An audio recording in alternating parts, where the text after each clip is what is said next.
adalah kondisi ketika batin dan keadaan manusia dalam keadaan normal, tentram dan tenang sehingga dapat menjalankan aktivitas dan menikmati hidupnya dengan normal dan damai.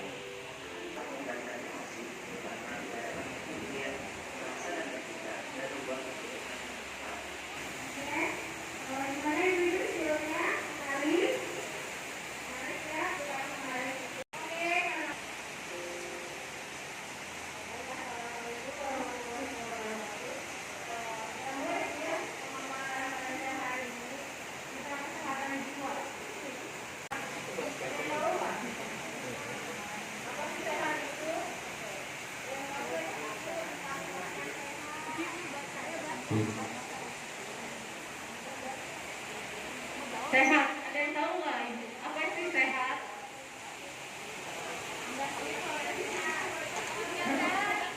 Ya, tidak sakit ya. Yang kita tahu sehat itu ya tidak sakit, gitu kan? Jadi di sini saya kasih tahu sehat itu kondisi normal yang merupakan hak hidupnya. Ya tadi seperti Ibu bilang tidak sakit. Sehat juga suatu keadaan fisik, bukan hanya fisik aja yang tidak sakit, tapi jiwanya dan sosial itu juga tidak sakit, dan di mana suatu keadaan bukan hanya bebas dari penyakit atau kecacatan. Jadi yang dikatakan sehat itu bukan hanya sekedar saya sehat tidak ada penyakit, sekedar itu ya ibu-ibu. Jadi sehat itu harus ibaratnya mah sehat mental, sehat rohani dan jasmani. Mulai kalau kita tahu ya, itu menurut Kemenkes tahun 2018. Nah kalau sehat jiwa yang tadi sudah saya jelaskan sedikit. Sehat jiwa itu kondisi mentalnya harus sejahtera, yang memungkinkan hidup itu jadi harmonis dan produktif sebagai bagian yang utuh dari kualitas hidup. Jadi kalau misalkan sehat jiwa itu harus harmonis dan produktif di sini, jadi kita harus selaras, seimbang dan selaras.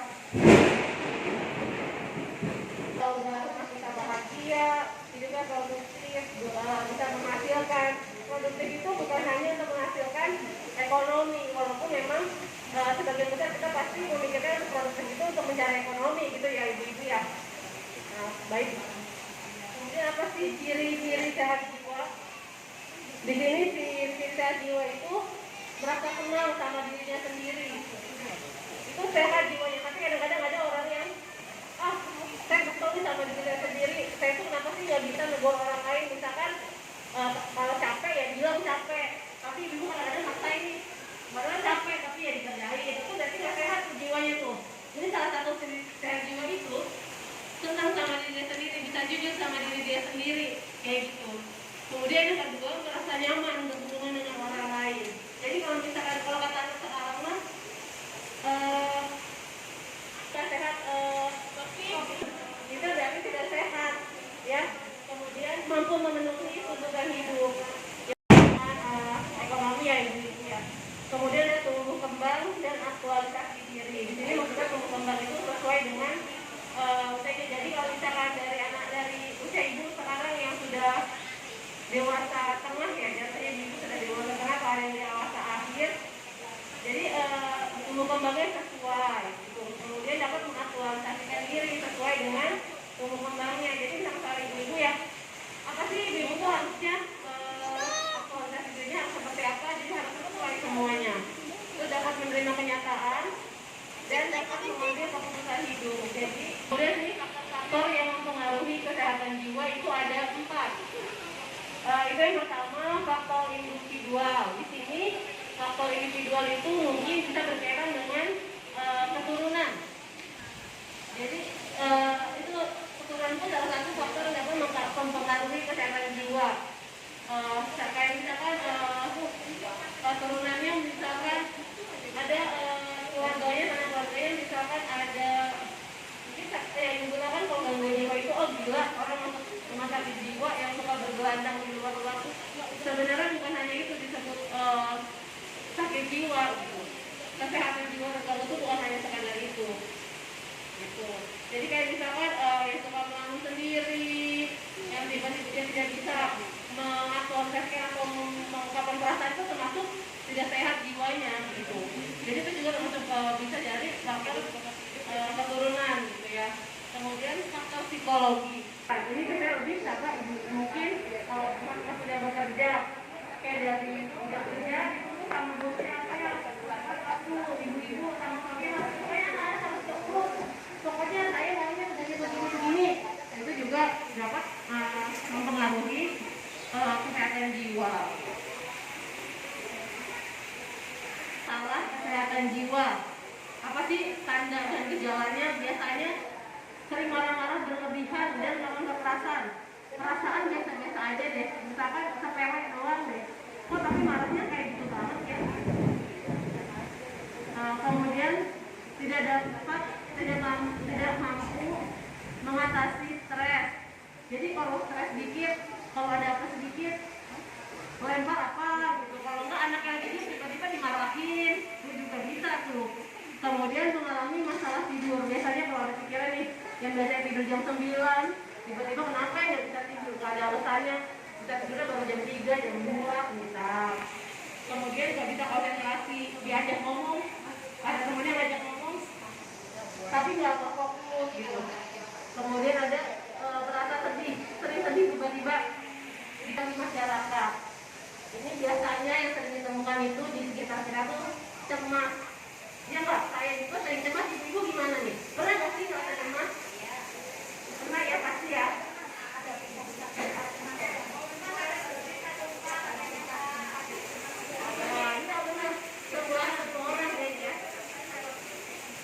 Baik anak-anak, apalagi sudah mengerti, baik anak-anak, remaja, dewasa, lansia pasti pernah mengalami cemas ya ibu ya. Kemudian ada juga depresi, di atasnya cemas, sudah mulai penyendiri, nggak mau cerita, diem aja, menyalahkan diri sendiri, itu udah masuk ke depresi. Kemudian tingkatan berikut ada stres. Setelah depresi ke stres, gitu. Jadi stres itu udah tidak bisa mengontrol lagi dirinya, udah seperti ibu suka lihat misalkan yang bergelandang kayak gitu, itu mereka sudah ke fase stres. Iya. Nah, cara meningkatkan kesehatan jiwa yang tadi saya sudah terlihat sedikit saya kasih bocoran ya. Cara meningkatkannya adalah asertif atau jujur dalam berperilaku. Oh iya saya salah, oh iya tadi orang itu salah, saya itu sebenarnya nggak terus ngomong gitu. Jangan diam aja, nggak enak tetangga misal. Jadi harus asertif atau jujur dalam berperilaku. Kemudian solitude atau introspeksi diri sendiri, merenung itu, oh ya saya salah, saya harus minta maaf. Misalkan ke suami, Pak maaf ya, tadi saya salah. Harus mau itu jangan nggak saya bener biar aja deh. Boleh, jadi harus bilang sama suami ya, Pak maaf ya Pak, saya salah. Gitu. Kesehatan fisik umum biasanya ibu. Kalau kesehatan fisik umum dari badan kita, fisik kita tidak ada yang sakit seperti itu. Kemudian mekanisme coping atau menyelesaikan masalah dengan cara yang positif. Jadi kalau misalnya ada masalah, kalau bapak ibu kalau dibicarakan, jadi dengan cara yang positif, jangan dengan cara yang merugikan. Misalkan bukan dibicarain malah diem aja. Selesai enggak masalahnya, berantem terus ya kan? Nah jadi harus diselesaikan dengan cara yang positif. Kemudian cara mengatasi stres. Apa sih biar nggak stres tuh ngapain sih gitu? Yang pertama olahraga. Ibu-ibu di sini sering olahraga, senang.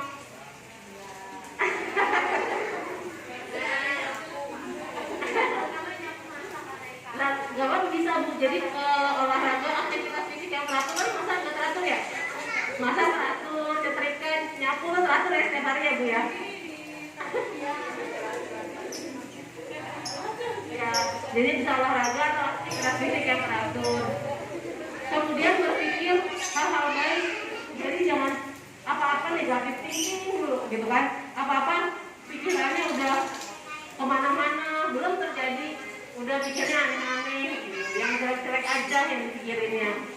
Kemudian makanan harus seimbang, bergizi harus seimbang. Namanya bergizi seimbang itu nggak harus mahal sih ibu, kan? Namanya sekarang 4 sehat 5 sempurna ya, kan bisa diperoleh dengan harga yang terjangkau, kayak gitu ya. Kemudian berbicara dengan orang yang dipercaya. Pasti di sini ibu pasti ada yang dipercaya, entah itu keluarga sendiri, adik, kakak, suami mungkin atau teman, bisa berbicara atau curhat lah, ibaratnya ya kalau bahasa kita mah curhat.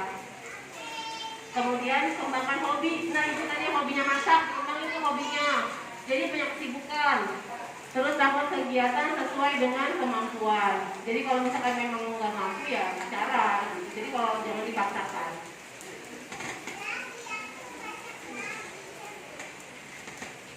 Nah di sini ada nih ibu, gimana sih kalau misalkan cemas itu datang atau udah mulai agak stres nih, kita harus ngapain sih? Nanti sama saya akan sampaikan ibu. Jadi kalau misalkan yang cemas itu mau datang, ibu latihan pernafasan mengatasi stres. Nanti akan juga sama teman saya. Jadi prakteknya sama teman saya caranya. Kemudian apa sih hal-hal yang dapat dilakukan apabila ada yang mengalami gangguan jiwa? Yang pertama tuh jangan tuh memberikan dukungan instrumental terhadap orang dengan gangguan jiwa. Terus memberikan dukungan emosional terhadap orang dengan gangguan jiwa. Maksudnya di sini adalah dikasih dukungan, jangan dijauhin, tapi dikasih motivasi, diajak bicara, gitu ya. Terus memberikan dukungan informasi terhadap orang dengan gangguan jiwa. Kemudian menjadi support system bagi orang dengan gangguan jiwa dan keluarganya. Ya, jadi tidak boleh tuh namanya kita dipasung-pasung atau dikurung orangnya. Nggak boleh keluar, pokoknya sama warga gitu. Pokoknya nggak boleh nih berkeliaran. Tidak, tapi kalau misalnya memang ada kader, bisa dibicarakan dengan kadernya. Nanti kadernya akan berkolaborasi atau berkoordinasi dengan biasanya puskesmas tempat ya. Seperti itu ya. Karena udah nggak zaman bu, orang dengan gangguan jiwa itu dipasung, dikurung, itu udah nggak boleh. Kenapa? Kasihan, mereka juga kan punya hak ya untuk sama seperti kita untuk hidup. Mungkin mereka kan hanya butuh teman cerita biasanya. Nah ini tadi sudah saya bilang, laporkan kerabat yang mengalami gangguan jiwa ke tenaga kesehatan di fasilitas pelayanan kesehatan setempat di puskesmas. Kemudian berikan info agar orang dengan gangguan jiwa dibawa ke fasilitas pelayanan kesehatan, gitu ya. Terus dukung untuk kontrol dan meningkatkan minum obat. Jadi diingatkan minum obat. Ya. Baik. Sudah ibu. Dari tadi belum pernah cukup sekian. Nanti sama teman saya yang tadi telah saya janjikan, kita latihan nih gimana sih caranya kalau stres itu udah mau datang, kalau cemas itu udah mau datang. Latihan pernapasan mengatasi stres ya ibu ya. Silakan. Pernapasan mengatasi stres. Jadi tadi kan sudah dijelasin ya, tanda gejala stres itu susah untuk mengatasi gejala stres ini. Jadi dilakukan latihan pernapasan ini namanya teknik relaksasi nafas dalam. Jadi contohin dulu ya. Yang pertama kita duduk dengan posisi santai sambil dipejamkan mata. Terus tarik nafas selama 3 detik. 1, 2, 3. Tahan, lalu hembuskan seperti meniup balon. Boleh sambil diikutin sama ibu-ibu.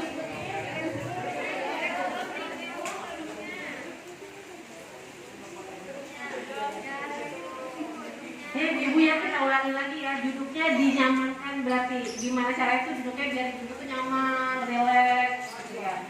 Nanti kalau udah matanya dipejamkan. Boleh kalau mau nyender mangga silahkan nyender senyamannya. Jadi kalau misalnya di rumah, kalau misalkan nyendernya enakan di sofa, di tempat sofa, mau di kasur, mau nyenderan, mau tiduran sebenarnya bisa.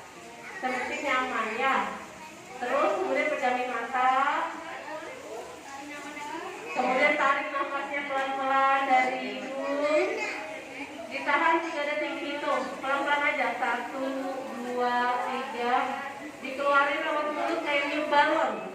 Pelan-pelan. Bibirnya digonjokin gitu. Kayak niup balon. Pelan-pelan dikeluarin.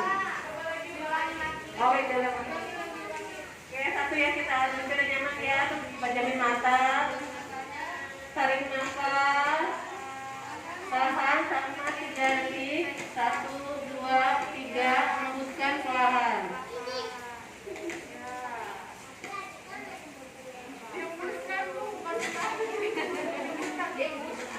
Ya, kayak gitu ibu, itu bisa diulangi nanti. Mungkin kalau misalkan sambil tiduran juga bisa. Jadi kalau misalnya kira-kira, aduh, saya udah capek nih, stres gitu. Coba di rumah di praktekkan, insya Allah mudah-mudahan dapat membantu mengurangi stresnya.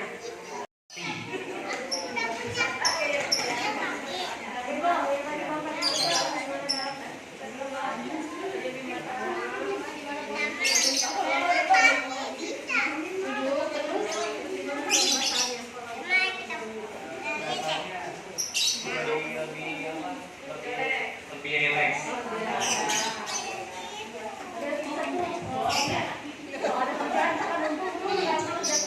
Bisa dilakuin teknik ini.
Ibu, gimana latihan relaksasi nafas dalamnya? Bisa mengurangi stres?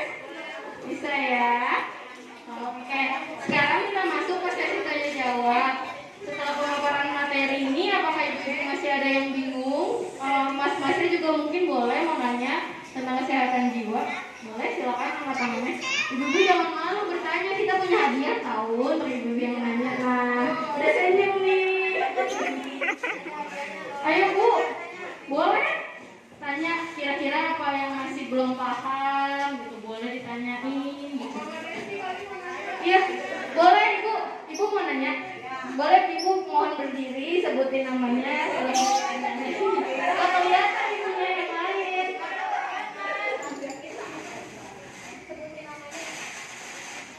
Assalamualaikum warahmatullahi wabarakatuh.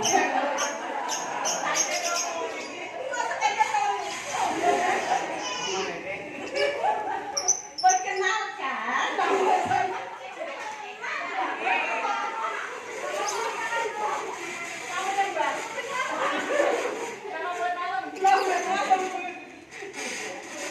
nama saya aslinya Rohimah, dipanggil Polema. Nama bejenya,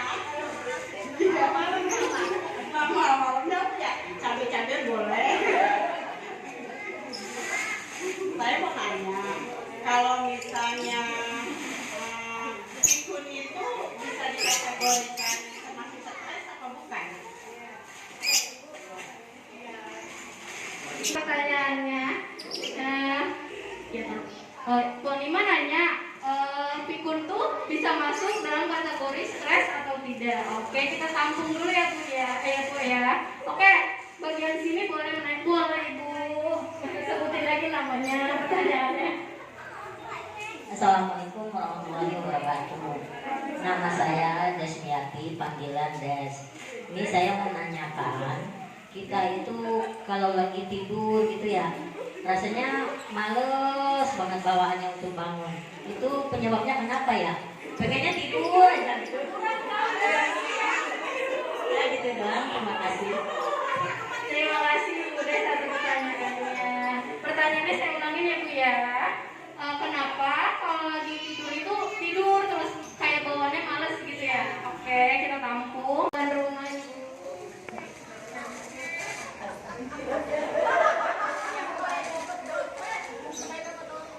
Assalamualaikum warahmatullahi wabarakatuh. Nama saya Sri Suryati, nama Desi ya. Mbak ya. Kalau seumpamanya ada masalah kecil ya, terus besar jadi besar itu termasuk gangguan jiwa atau stres? Itu ada ya. Ini Mama Desi pertanyaannya diulang ya. Kalau ada masalah kecil, nah itu maksudnya gangguan jiwa atau stres gitu. Oke, kita tampung lagi ya. Ya, mohon disimak Ponima. Ya, cantik. Ya, Bu. Ibu Minah ya? Ibu Nemah. Oh, ya Ibu Nemah ya. Tadi pikun itu stres apa bukan gitu ya, Bu? Jadi gini, kalau ini kan tadi ada faktor-faktor yang dapat mempengaruhi. Jadi termasuk salah satu faktor yang mempengaruhi juga. Kenapa itu masuk ke dalam faktor individual. Jadi kalau hormon stres itu penyebab otak tuh pelapukan di otak. Nah, itu yang dapat menyebabkan dia jadi pikun. Jadi kayak gitu, salah satu faktornya juga stres. Gitu Bu. Jadi yang tadi sudah dijelaskan termasuk ke saraf-saraf. Jadi kalau misalkan dari faktor individual kan termasuk dari saraf-saraf juga. Jadi kalau misalkan memang hormonnya berlebih, kemudian sarafnya terganggu, jadi bisa stres. Jadi salah satu faktor-faktor yang mempengaruhi kesehatan jiwa, stres itu pikun juga termasuk. Seperti itu Bu. Oke Pembina, udah terjawab pertanyaannya? Udah, sama-sama. Tadi mau nanya pertanyaan dari siapa yang tidur nggak pakai? Ibu Des, ya kenapa sih kalau tidur pengen tidur terus nggak bangun-bangun gitu ya? Kayak males gitu ya Bu ya. Nah, di sini termasuk nih tanda dan gejala masalah kesehatan jiwa. Berarti sebenarnya Ibu itu ada yang dipikirin. Ada yang dipikirin, jadi pengennya tidur aja, merem aja gitu.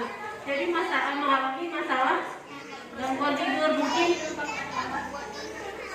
mungkin Ibu sebelumnya jadi harusnya bisa tidur jam 9 karena memang ada yang dipikirin, tidurnya jadinya lebih malam. Jadi makanya pengennya tidur terus karena memang jadi pola tidurnya terganggu Bu. Gitu kan kadang-kadang kalau dipikirin memang tidurnya nggak bisa cepat ya Bu. Jadi malam gitu misalkan tiba-tiba jam 12 belum bisa tidur, sholat dulu ibunya. Lanjut jam 3 baru bisa tidur. Jadi iyalah paginya Ibu pasti masih pengen tidur karena masih ngantuk gitu. Karena mengalami masalah tidur. Ya jadi kayak gitu Bu. Kenapa sih nggak itu? Karena mungkin salah satu tanda gejalanya itu udah ada gitu Bu. Oke Bu Des, apakah sudah terjawab? Iya, oke. Kita lanjut untuk pertanyaan tuan rumah. Kalau ada masalah kecil terus jadi gede gitu, berlebihan. Saya kan sini udah dijelasin juga ya tanda dan gejalanya sama, tidak mampu mengatasi stres. Terus marah berlebihan. Jadi sebenarnya harusnya itu nggak harus marah berlebihan karena sepele, tapi jadi berlebihan. Itu karena faktor biasanya karena cemas. Jadi masalah ada tanda-tanda jadi gejalanya jadi keluar. Sebenarnya sih nggak harus begitu. Terus tadi ada juga. Nah jadi kalau tadi Mama Desi bilang karena yang kecil jadi gede, jadi harus meningkatkan kesehatan jiwanya, harus ditingkatkan lagi supaya tidak seperti itu dengan cara ini mungkin harus asertif, jujur. Jadi kalau misalkan memang masalah kecil, kenapa sih bisa gede? Biasanya karena nggak dibicarakan ya, jadinya berlarut jadi gede gitu Bu. Makanya di sini harus asertif, harus jujur. Misalkan coba bicarakan, terus harus introspeksi diri. Tapi saya bener nggak ya gitu? Harus introspeksi. Oh berarti saya yang salah gitu Bu. Jadi harus ditingkatkan supaya tidak berlebihan, supaya tidak jadi besar gitu masalahnya. Dia tingkatkan juga mekanismenya, cara menyelesaikan masalahnya harus ditingkatkan lagi gitu, dibicarakan atau gimana. Mungkin kalau Mama Desi berdua jalan-jalan gitu kemana, honeymoon gitu. Mungkin kurang honeymoon ya? Ini ya kayak gitu sih Ibu. Mama Desi, jadi inti permasalahannya adalah kurang honeymoon gitu ya. Oke, udah terjawab ya Mama Desi ya. Oke, Bu ya. Sekarang gantian giliran saya yang bertanya. Nanti kalau ibu-ibu ingat, ibu-ibu boleh jawab. Kalau ibu-ibu lupa, nggak apa-apa, kita baca lagi ya. Oke. Nih, sehat jiwa. Apa sih yang ibu-ibu tangkap tentang sehat jiwa itu? Boleh jawab rame-rame, nggak apa-apa. Ayo. Sehat jasmani dan rohani, betul sekali Bu Des. Lanjut. Nah, terus ciri-ciri sehat jiwa nih, boleh disebutin satu orang? Boleh, nggak apa-apa, jangan baca. Apakah? Nggak apa-apa, jawab aja. Merasa senang terhadap dirinya itu boleh. Menerima kelebihan dan kekurangan diri sendiri, betul. Terus apa lagi? Ada yang bisa jawab lagi? Ibu? Mampu apa? Mampu memenuhi tuntutan hidup. Lagi? Melakukan kegiatan yang bermanfaat. Aplaus dulu buat ibu-ibu semua. Nah, tanda dan gejala masalah kesehatan jiwa ada apa aja ibu-ibu? Sering merasa sedih, marah berlebihan, terus apa lagi Bu? Tidak mampu mengatasi stres, sulit berkonsentrasi. Biasanya ibu-ibu kalau lagi masak, kalau lagi stres gitu ya, lupa tuh mau masukin garam jadi gula, jadinya manis.